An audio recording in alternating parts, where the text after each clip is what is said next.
let's wrap up lesson 2 here. And we've, again, seen there are 3 persons in the Trinity, the Father, the Son, and the Spirit. They're all distinct persons. One is not the other.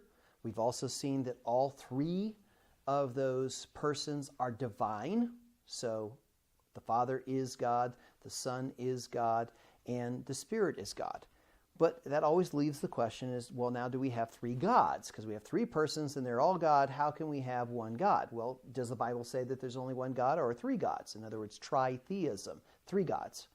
Well, as we've seen in our definition of the Trinity, it's no, they are 3 persons, one being. In other words, one essence of who they are. So let's look and see in the Old and New Testament. We're just going to look at a couple of verses here and see if the Bible actually says, both in the New and the Old, whether there's only one God. And if there's only one God, the 3 persons who are all divine must be one God, not 3. So Tri-Theism becomes triunity, if you will, or Trinity. So let's look here real quickly. Deuteronomy 6, 4 through 5. Hear, O Israel, the Lord is our God. The Lord is one. You shall love the Lord your God with all your heart and with all your soul and with all your might. In other words, there is one God. He is one. There's not many, there's one. In Isaiah 45, verses 5 through 6, it says, I am the Lord, and there is no other. Besides me, there is no God.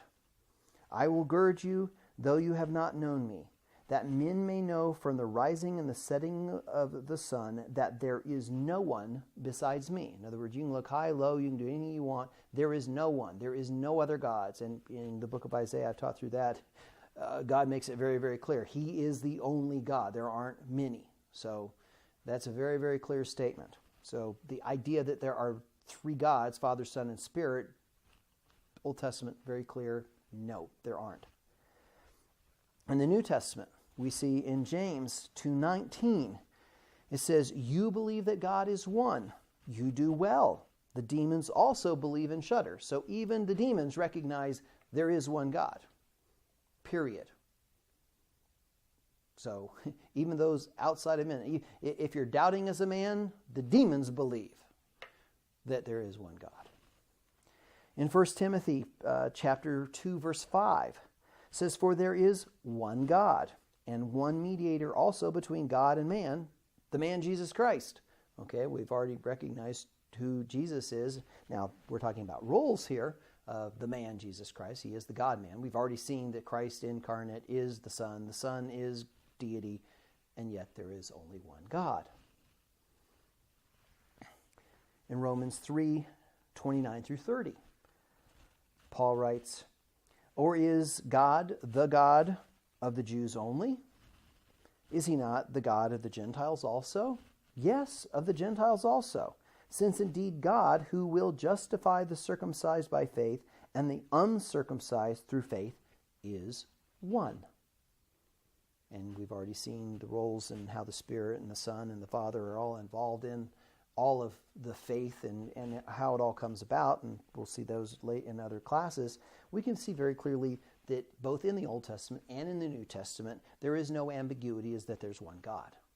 So, this brings us to the conclusion of this lesson about, if you will, the orthodox definition or the defense of, is the Trinity a real concept in Scripture? And yes, it is. 3 persons, all divine, all co-eternal, all co-equal, different roles, which we'll talk about. That's the economic Trinity, how they relate to each other. Yes, there is distinction there. But in essence and being, they are God. There is only one God. So next time in Lesson 3, we are going to look at the idea of misrepresentations or errant views, if you will. And there are a lot of them. And this is a tough doctrine. And so we have to be real careful about being overly harsh with people, because it takes a lot of thinking to understand the Trinity. And so some people can fall off the wagon. Now, once you've been taught, you should be able to pick it up from the Scriptures. But there are times in history that we see ideas that people lock in on one verse, and we're going to see errors. So we're going to look at that next time in Lesson 3.